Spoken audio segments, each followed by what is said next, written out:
샬롬, 미소교회 성도님들 안녕하세요. 최준영 목사입니다. 2025년 11월 4일 오늘 날개 주시는 생명수 샘물 한 모금 시작하도록 하겠습니다.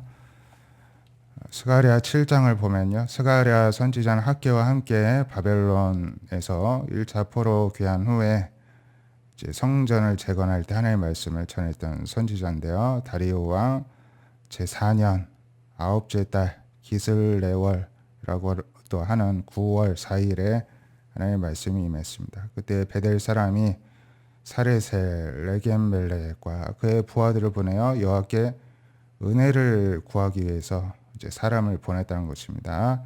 만군의 여호와의 전에 있는 제사장들 선지자들에게 물어서 이르기를 내가 여러 해 동안 행한 대로 5월 중에 울며 근신하리가 이제 여쭤보게 했다는 것입니다. 베델 사람이라 하는 것으로 보아 하나님을 섬기는 사람으로 보여집니다.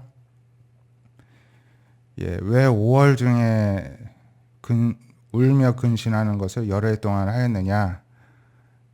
남유다가 이제 바벨론에 함락된 게 5월 달이었기 때문에 70년 동안에 이 포로 기간 동안에 해마다 5월 달이 되면은 이제 울면서 애통하는 시간을 보냈다는 것입니다. 하나님의 말씀이 임하기를 온 땅의 백성과 제사장들에게 이르라 너희가 70년 동안 다섯째 달과 일곱째 달에 금식하고 애통하였거냐. 다섯째 달만이 아니라 7월 일곱째 달에도 금식하고 애통하였다는 것입니다. 하지만 그 금식이 나를 위해서냐 나를 위해 한 것이냐 하나님이 오히려 묻습니다. 너희가 먹고 마실 때 그것은 너희를 위해 먹고 너희를 위하여 마신 것이 아니냐. 70년 동안 자신들의 선조들의 잘못에 의해서 이렇게 포로 생활하게 된 것을 애통해하며 회개하는 기간으로 보낸 것이 아니라 그냥 단순히 그냥 자신들이 이렇게 이국 땅에서 고생하는 것을 그냥 슬퍼하면서 애도하면서 그냥 먹고 마시기만 할지 언제 나를 위해서 하였느냐. 하나님이 오히려 이렇게 말씀하십니다. 예루살렘과 사면 성읍에 백성이 평온히 거주하며 남방과 평원에 사람이 거주할 때 여호와가 옛 선지자를 통하여 외친 말씀이 있지 않느냐. 그러니까 예루살렘에서 예전에 평온히 거주할 때 하나님께서 옛날에 선지자를 통하여서 계속 외치게 하신 말씀이 있지 않느냐는 것이죠. 하나님의 말씀이 스가랴에게 임하시기를 너희는 진실한 재판을 행하며 서로 인애와 긍휼을 베풀고 과부와 고아 나그네 궁핍한 자를 압제하지 말며 서로 해하려고 마음에 도마하지 말라. 그러니까 하나님이 주셨던 말씀을 이때에도 스가랴를 통해 또 한 번 다시 주시는 것이죠. 그랬는데 그들이 듣기 싫어하여 등을 돌리고 듣지 아니려고 귀를 막지 않았느냐.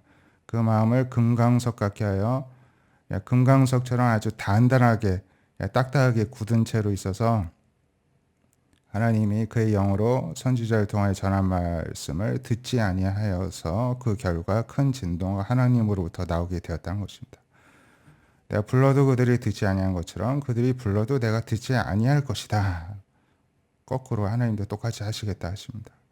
내가 그들을 바람으로 불어 알지 못하는 여러 나라에 흩었느니라. 그 후에 이 땅이 황폐하여 오고 가는 사람이 없었나니 그들이 아름다운 땅을 황폐하게 한 것이다. 이렇게 책망을 하십니다. 그러니까 포로 생활을 하여도 심지어 귀환을 하여도 변한 것이 없다는 것입니다. 참 슬픈 현실이고 안타까운 일인데 우리가 교훈을 삼아야 되겠습니다. 유다서는 예수 그리스도의 종 야곱의 형제인 유다라고 나오는데요. 야고보와 유다가 다 예수님의 친동생들입니다. 이때 예수님 생전에 계실 때는 그냥 형이었지만 모든 과정, 십자가에 달리시고 부활하신 것까지 다 보고 난 다음에는 자신을 감히 형제라 부르지 않고 예수 그리스도의 종이라 이렇게 여기며 사도가 된 것입니다. 5절에 너희가 본래 사실을 알고 있으나 예수님을 위해 지키심을 받은 자들에게 편지를 합니다. 그래서 여기에는 이제 성도들을 가리키는 것이고요. 그래서 성도들이 너희가 본래 모든 사실을 알고 있으나 내가 너희로 다시 생각나게 하고자 이 서신을 보낸다는 것입니다. 주께서 백성을 애굽에서 구원하여 내시고 후에 믿지 않은 자들을 멸하셨으며 자기 지혜를 지키지 아니하시고 자기 젖을 떠난 천사들을 큰 날의 심판까지 영원한 결박으로 흑암에 가두셨으며 마귀를 의미하죠. 소돔 고모라 그 이웃 도시들도 그렇게 음란하고 육체를 따라가다가 영원한 불의 형벌을 받음으로 거울이 되었다. 그러한데 꿈꾸는 이 사람들도 그와 같이 육체를 더럽히고 권위를 없인 여기고 영광을 비방하고 있다. 천사장 미가엘이 모세의 시체에 관하여 마귀와 다투어 변론할 때 갑이 비방하는 판결을 내리지 못하고 다만 말하되 주께서 너를 꾸짖으시기를 원하노라 하였다는 이제 사실을 전하는데요. 우리가 그냥 이렇게 하나님 말씀이니까 그냥 이 정도까지만 하지 이거를 막 이렇게 상상해서 진짜 시체를 가지고 천사가 마귀와 싸우는 것인가 이렇게 또 너무 지나치게 생각 안 하시길 바랍니다. 이 사람들은 무엇이든지 알지 못한 것을 비방한다. 그들은 이성 없는 짐승같이 본능으로 하는 것으로 멸망하게 된다. 하나님을 안 믿게 되면요. 본능으로 살게 돼 있습니다. 그럼 멸망한다는 것입니다. 화이슬 지은 자 이 사람들이여 가인의 길에 행하며 삭슬 위하여 발람의 어그러진 길로 몰려갔으며 고라의 배역을 따라 멸망받는다. 출애굽 여장에서 발락이 또 발람을 통하여서 이스라엘을 저주하고자 했지만 하나님 축복하게 하셨고 또 고라 당을 지어서 모세의 반역을 깨었지만 하나님이 이들을 멸망시키셨죠. 그들은 기탄 없이 너희 함께 먹으니 너희 애찬에 암초요. 애찬에 참여하는데 이렇게 자꾸 반역을 꿈꾸는 자들 무슨 반역입니까? 하나님에 대한 반역이죠. 육체를 더럽히고 권위를 없인 여기고 하는 영광을 비방하는 자들처럼 행함으로써 애찬의 암초처럼 그러한 악영향을 끼치는 자들이 있고 자기 몸만 기르는 목자여 바람에 불려가는 물 없는 구름이요 죽고 또 죽어 뿌리까지 뽑힌 열매 없는 가을 나무 같은 자들이 있다는 것입니다.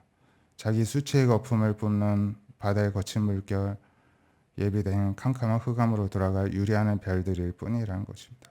아담의 7대 손 에녹이 이 사람들에 대해 예언하여 이르되 보라 주께서 그 수많은 거룩한 자와 함께 임하셨나니 이는 무사람 심판하사 모든 경건하지 않는 자가 경건하지 않게 행한 모든 경건하지 않은 일 또 경건하지 않은 죄인들이 주를 거슬러 한 모든 완악한 말로 말미암아 그들을 정죄하게 하신다. 심판한 날이 온다고 예언을 하였다는 것입니다. 이 사람들은 원망하는 자며 불만을 토하는 자, 정욕대로 행하는 자, 그 입으로는 자랑을 하는 자, 이익을 위해 아첨하는 자입니다. 성도 중에도요, 원망, 불만, 정욕, 자랑, 아첨이 있다면은 성도가 아닐 수 있다는 것입니다. 어떻게 성도가 이런 행위를 할 수 있냐는 것이죠. 사랑하는 자들아 너희는 예수님의 사도들이 미리 한 말을 기억하라. 마지막 때에 자기의 경건하지 않은 정욕대로 행하며 조롱하는 자들이 있으리라 한 것처럼 마지막 때에 배반하는 자들이 늘 있다는 걸 기억하라는 것입니다. 이들은 분열을 일으키는 자고 육에 속한 자며 성령이 없는 자다. 이렇게 말합니다. 그러니까 모든 분열을 일으키는 자는요. 다르니까 분열이 되겠죠. 뭐가 다르냐? 영이 없습니다. 성령이 없기 때문에 딴 생각하고 육에 속한 생각하고 그런 말하고 행동하는 것입니다. 사랑하는 자들아 너희는 지극히 거룩한 믿음 위에 자신을 세우며 성령으로 기도하며 하나님 사랑 안에 자신을 지키며 영생에 이르도록 예수님의 긍휼을 기다리라. 이게 바로 주님을 사랑하고 교회를 사랑하는 성도들의 모습인 것이죠. 오늘도 우리가 이러한 모습으로 믿음의 삶을 살 수 있기를 바랍니다. 기도하겠습니다. 하나님, 우리가 하나님 앞에 행하는 일들이 마음과 행동이 겉과 속이 다르지 않게 해주시옵소서. 진심에서 우러난 감사의 마음으로 성령 안에서 모든 것을 하고 하나님을 섬길 수 있는 은혜가 있기를 원합니다. 오늘도 그러한 믿음의 하루가 되게 하여 주시고 저녁 때 또 다니엘 기도의 가운데 우리 성도들이 하나님을 또 더 가까이 하고자 하는 열망을 가지고 소망을 가지고 나아갈 때 그 믿음대로 크신 은혜 베풀어 주실 줄 믿사오며 살아계신 예수님의 이름으로 기도드립니다. 아멘. 오늘도 하나님께만 충성하는 하루 되시기를 축복드립니다. 감사합니다.